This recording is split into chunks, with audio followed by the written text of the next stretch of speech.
Hey everyone, welcome back to the channel. It's been about 3.5 months since I started full-time as an associate for a big law firm here in Chicago. I'm working in commercial real estate law.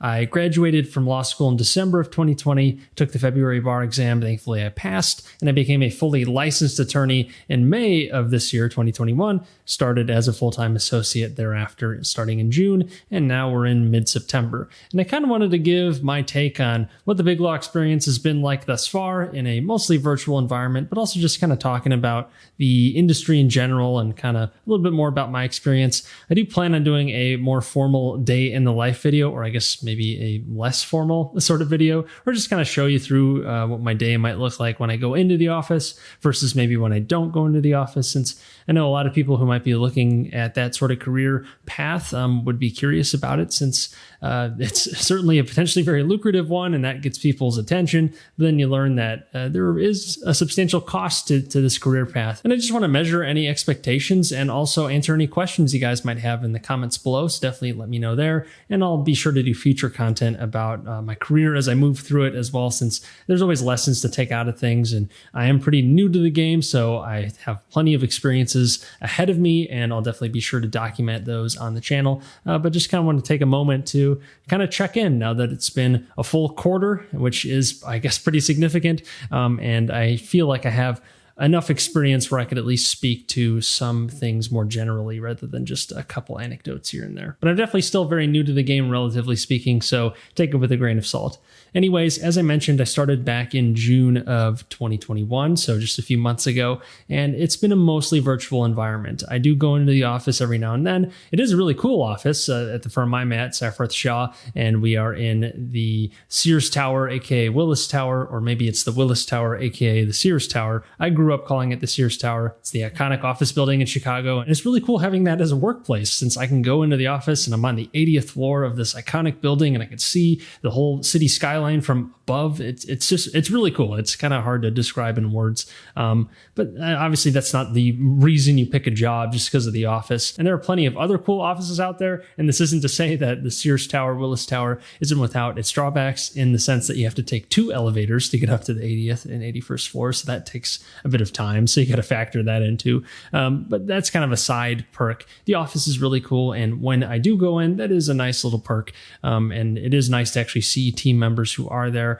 Granted, things in general in big law have been pretty much entirely or mostly virtual for most firms, and they're all kind of copying each other in how they roll out their sort of requirements for bringing people back in the office. Right now, it's looking like most firms will bring a lot of people back or will require some sort of attendance starting in October or beyond. But really, that's kind of constantly changing with the environment we're in. So I can't really say much about the office versus in-office stuff yet. If I was going into the office more often, I might have more to say there, but that's really going to be a firm-to-firm thing right now, and really just any company in general beyond just the law field. Not every company is requiring people to come into the office. Sometimes they are. Sometimes they're flexible and do sort of a hybrid model. That's how my firm is right now. It's very flexible, which is also a nice perk, in that when I moved to this place here, in my new place that I bought in Chicago, it's been helpful to be able to stay at home in the morning, get some work done here while I let a contractor in to help fix up my basement that recently flooded. So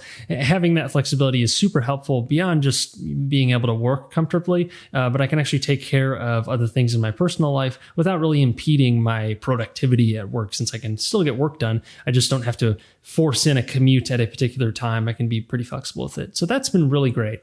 But the flexibility only goes so far, because with big law, the hours are very demanding. And that's the biggest drawback with big law in general. Typically at pretty much any firm, you're going to have to bill something like 1,900 to maybe about 2,200 hours per year, which when you just look at that, you think, oh, I mean, that's only averaging 40-ish hours a week. What are you complaining about? But that's billable time. That's not all the time you'll spend working on your practice. You'll spend actually in the office, you'll spend or at home working on your actual law job. That's just billable time that you need to bill towards something. It doesn't necessarily include trainings and that sort of stuff, seminars you're going to have to do. Sometimes firms will include that into something, into your billable requirements. Sometimes they'll allow you to use pro bono hours and stuff like that, which is like charity hours. For those of you maybe not as familiar with legal terminology, pro bono hours means you're working for free, usually for some sort of charity or charitable charitable cause.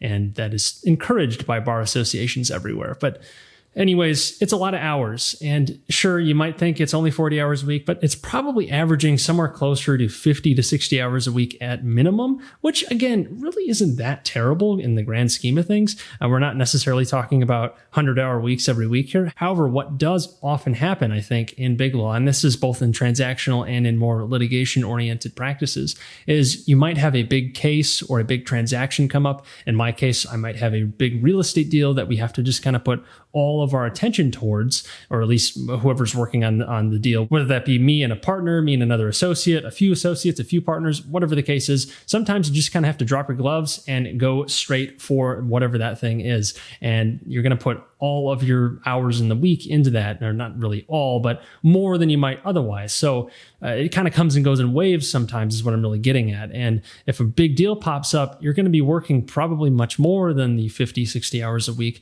if you're just trying to get it to closing, or if you have a big case coming up in court. You're going to be focusing a lot of time and effort towards that, maybe much more than you might have planned otherwise. So it's not as though it's this always easy sort of, yeah, I put my 40 hours, 50 hours a week in every single week. Sometimes it's, okay, I'll put my 40 hours a week in for this slow week, and then I'll have a much harder week the next week or two that might be 60 or 70 hours even if it gets really, really intense, which can happen. And you just got to be ready for that. And there's a reason they're paying you the kind of money that they're paying you. It's because they're expecting you to have your time available for the job. And the minimum is you got to hit those billable requirements, but often you'll go above those in certain cases, or certainly in certain months or quarters, depending on how you're tracking your time.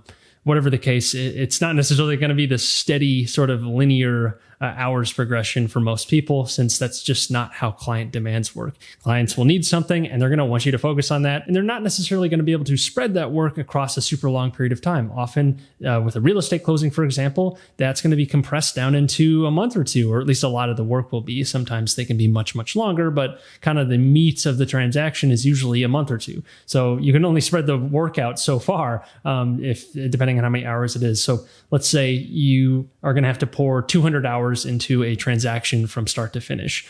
It's not as though it's going to be 200 divided by 30 days. It might be kind of the first 7 to 14 days, the first 2 weeks, you're not going to be doing much on that transaction. But then in the next 2 weeks after that, you're going to have to put all those 200 hours in. That might be a bit of an extreme example, but you see what I'm saying there. It's not as though it's evenly distributed. It comes and goes in waves, and you have to be really ready for that. And it's something that can catch people off guard if you're not really used to that sort of scheduling, which I don't think most people are really wired that way. You just have to be ready to jump on these tasks and take care of them, because that's what the clients are demanding. They're paying the firm a lot of money, most likely, and the firm is paying you a lot of money, so you have to perform. There's pressure to perform. And if you don't, well, the firm's not going to like that. The client's not going to like that. So you have to do well. Ultimately, you are serving the client. The firm puts these guidelines in place for you so that they can ideally best serve the clients. That's obviously the goal of any law firm, or really any company in general. You're trying to serve your customers in the best way possible with the highest quality. And that certainly applies to legal practice as well. You want to make sure you're doing a good job. And that's because big law firms typically have more capacity to take on bigger tasks and take care of them in a quicker manner. And that's part of the reason they charge more. It's because they have more manpower. They have more actual legal processing power, if that is a term, just more ability to get things done quickly, at least in a perfect world. That's kind of the goal. You have more people, more associates, more partners who can actually work on it, compared to a small firm, which might have a much more limited capacity simply because they have less people. All the people at a small firm could be just as smart, if not much smarter than the people at big firms, but just because they have less people, they have less capacity to take care of as many tasks as a big law firm might. It's just economies of scale, as much as you can get it in a service-oriented business like law, where really it comes down to each person putting in time. You are selling your time as an attorney, and that's kind of the perspective you have to take. With big law, it's a little bit different than maybe being an independent attorney, in that you typically are getting paid a salary. Maybe you get a bonus based on the amount of hours you work, but it's not as though you're necessarily setting your own rate, or you're actually doing a lot of the boots on the ground marketing to try and solicit clients. Typically, the clients are kind of already there. The partners will bring them to an associate to work on. Associates generally aren't really expected to bring in business, because I mean, it'd be pretty hard at a big law firm to bring in a small client or a client that you'd be connected with out of law school, for example, that would actually be in a position to pay big law rates and would provide enough work to make it worth it for the firm. So you're generally not expected to bring in business, but that's not to say that you shouldn't treat it like a business, at least to some extent. You should always be letting people know what you're doing. I tell people I'm a commercial real estate attorney. I'm always trying to improve my network, which is incredibly important in especially transactional law, but law in general, just putting your name out there as much as possible and letting people know what you're working on. And that way, if they have some sort of problem, or if they know someone who has some sort of problem that you might be able to help with, they're going to contact you first. And this really applies to any business, but especially in a service-oriented business like law. You could probably say the same thing about things like accounting and all that sort of stuff, since they do share a lot of the same parallels, kind of the professional sort of service sectors. But what about the actual work you're doing in big law? What is that like? Well, it's definitely going to change based on the actual client you're working for and the actual practice area you're in, depending on how specialized your firm makes you. A lot of times, big law firms will be pretty general in the beginning for summer associates and kind of summer intern type folks. They'll be more general there, and then you'll focus into a practice area later. At my firm, I was specialized immediately into real estate, which was great because that's all I wanted to do anyways. So that was a nice fit.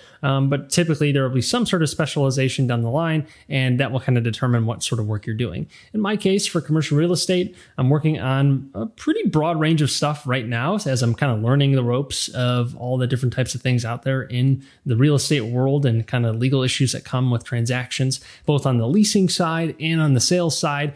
I actually just finished my first sort of almost start to finish. I came on kind of in the middle of the deal of a large sale transaction, about $15 million in actual purchase price value. So $15 million transaction. And I was able to take that to closing. And that was a big learning experience. All the different documents you got to coordinating with municipalities and getting their local requirements done, actually drafting the documents needed for closing, working with title companies, and just kind of being sort of the quarterback is kind of the best term I'd say for an attorney, kind of in conjunction with the title company, depending on the state you're working in.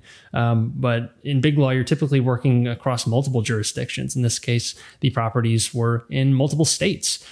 So we had to deal with local requirements in both states. Sometimes you'll employ local counsel or get some advice from other people in that specific state, depending on the issue. With real estate, it's pretty lax in actually needing boots on the ground in a specific area, unless it's a really niche issue. Otherwise, the title companies usually handle a lot of the heavy lifting on the local stuff, and attorneys are just kind of checking in to make sure everything is in line. And as a result, you really got to be on top of a lot of different things at once, since ultimately in real estate, or really any transactional law, you are totally bound to deadlines. And if you miss those deadlines, you are in big trouble, because then the deal might fall apart. One party might have recourse against the other. In the case of like a real estate deal, they'd be able to terminate in many cases if you default or somehow make a big mistake by missing a deadline that is required under the contract. So you really got to follow the guidelines in that contract. I guess in that way, it makes it sort of easier in that you know what's coming. You know that you have to get this done by this specific date. And if you don't, then the transaction is in trouble and you're not doing your job properly, or something is wrong that needs to be fixed. So in that way, it's sort of nice to have those boundaries and kind of expectations going into the deal, since you know what you're getting yourself into, I suppose. Whereas with litigation, you never know how long things are going to keep dragging on and on. And then that's not to say that things can't be extended or changed in a real estate deal or any transaction either. That happens all the time too. But you kind of have a sort of playbook to go off of, and that's the contract itself, the guidelines set by the municipality and the title company and whatever they need. So it's kind of nice there that you do kind of have a set of boundaries that you're working within, and it makes it a little bit easier to understand. It's not as though it's just some infinite open world of stuff that you have to keep diving into, which might be the case in something like legal research. If you're writing things for a court case or an appeal or something, often when you're researching things, it just goes on and on and on. You never really find a cohesive great answer. And then you kind of have to put one together yourself, and you never know when the right time to finish researching is. That's a bit of a tangent, but compare that to transactional law, which typically is a lot more defined. And I think that makes it a lot more easy to sort of create a routine out of, or otherwise organize your schedule is really what I should say, since you never know what issues really going to come up in a given day, but you generally have an idea of what issues might come up in a given day or what you are going to have to address for that week. But on this deal that I just closed, and I'm kind of giving myself a little bit too much credit since it was a team effort. It's not as though I was the only attorney on this deal. That's typically the case in a lot of big law deals. Typically there will be a partner who might actually be kind of the deal source, who is connected with the person who is the client, and they bring the deal. And the partner will closely monitor things and often will do a lot of the boots on the ground work themselves too. It's not as though partners are just kicking their feet up on the beach somewhere and letting associates do all the work. It's really not that way, at least from my understanding. It's not how it is at my firm. Partners are doing plenty of work because there's plenty of work to go around and it's got to get done. Associates, typically your general role is to make the partners' lives easier, but that's not to make them easy. It's just making them relatively easier, since ultimately there's a lot of work to go around, depending on the market, of course. But right now the real estate market is doing quite fine, at least from a transactional perspective. There's plenty of work to be done because, again, it's not just sales. We have sales, of course, but there's also leasing work, working out different issues within a lease, maybe setting something up for sublease. There are tons of different things that happen. Even if there might not be a lot of buy and sale transactions, there could be a lot of leasing transactions. Even litigation issues can come up. That happened a lot, for example, during the beginning of the pandemic. There was tons of real estate litigation trying to figure out, all right, what are we allowed to do under this lease? Are we allowed to break it in this way or whatever because of all the pandemic uncertainty and all the regulations that came out? So that created a lot of legal work, for better or for worse, but just trying to solve those problems based on the existing documentation. So you're not even drafting new things necessarily, but it's trying to figure out the meaning of the lease that you drafted or whatever. So it kind of depends on what the market is doing and what sort of work you'll be getting. But it also depends mostly on your client base, on the type of tasks you'll be getting. And big law firms typically have a pretty diverse client range, at least in the type of work you'll get. And maybe not diverse in that it's typically going to be a lot of larger businesses, corporations, larger developers, larger whatever, and whatever it is. And on the litigation side, you might have a lot more class action suits, or you might be representing also larger corporations. Not to say that individuals couldn't get involved or otherwise groups. But it's typically a much larger scale than something like a smaller shop. But what I was going to say with that deal that recently closed is I put probably like close to 200 hours into it over about a month. And that was just on that one deal. So I had to really push my schedule in a big way to try and make that fit in without sacrificing the work I'm doing for other partners on other tasks. So really, it's a constant balancing game, and you can only prepare for it so much because you never know when a client is going to need something, when a deal is going to pop up, and it's going to be all hands on deck for a certain thing, and you might have to push other things aside without letting them go completely because you're going to have to complete those too. So it's definitely a struggle sometimes and can be very exhausting. So you got to be ready for that going into it. So I'd say big law is really for someone who has extremely good time management. If you don't, you're going to be in huge trouble right away because there's just a lot of things to manage.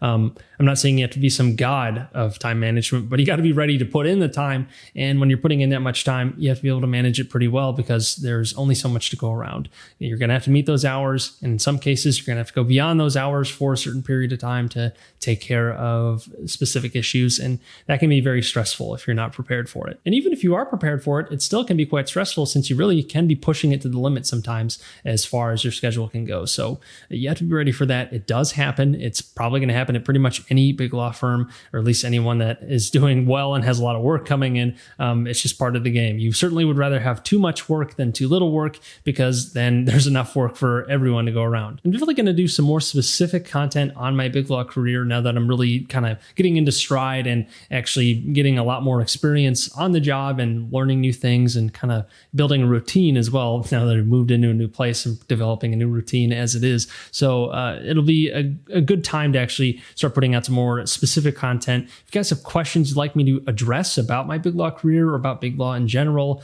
or really just practicing law in general, now that I'm actually doing it, definitely let me know in the comments below. I'd be happy to incorporate that into a future video, whether that be one of my Q&A sessions or into a specific law video. I'd be happy to do that. And be sure to stay tuned for a day in the life video. Like I said, I'm going to try to do one where I go into the office, so it's a little bit more interesting to look at. Since I do that on occasion, at least once a week is what I'm aiming for. Sometimes I go into the office 2-3 times a week. At least I was before I moved and had all these issues that I've been dealing with. So it's been kind of hard to come into the office that much. But I'm trying to do it more often, not only because it's nice for creating a better workflow sometimes, just kind of mixing it up a bit, and also because I want to see my team members who are there and get to know them better than just through the screen, because it's a lot easier to build connections in person. I have to say, as powerful as it is to connect with people online, being able to see someone face to face, have lunch with them, that's just, it's so much more valuable over the long term and in the short term too. Anyways, if you guys like this video, please like it, since that would help the channel out a lot. And if you want to see more content like this, or if you want to see more of my personal finance oriented content,